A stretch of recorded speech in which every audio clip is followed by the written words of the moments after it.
প্রিয় মানুষটার সাথে কখনো ব্যস্ততা দেখাতে নেই, ইগনোর করতে নেই।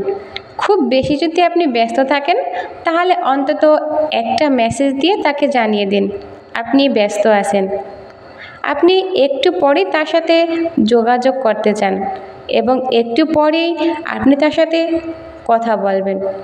আপনার প্রিয় মানুষটি আপনার কাছ থেকে শুধু এতটুকুই ডিজার্ভ করে। আপনি ইগনোর করে ফোন কেটে দিলেন, মেসেজ করলেন না, তখন ওই মানুষটির কি অবস্থা হয় একবার কি ভেবে দেখেছেন?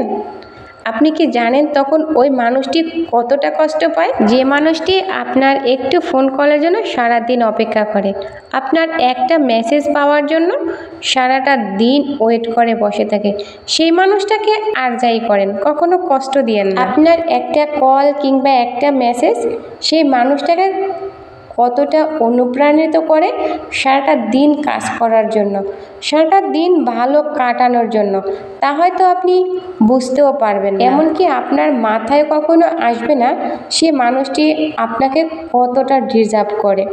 আপনার একটা কল কিংবা একটা মেসেজের অপেক্ষায় সে সারাটা দিন থাকে। এটা আপনি বুঝতে শিখুন। মনে রাখবেন, ব্যস্ত শব্দটা প্রিয় মানুষের সাথে না যায় না। প্রিয় মানুষটাকে শুধু ভালোই বাসা যায়, তাকে কখনো ব্যস্ততা দেখাতে নেই।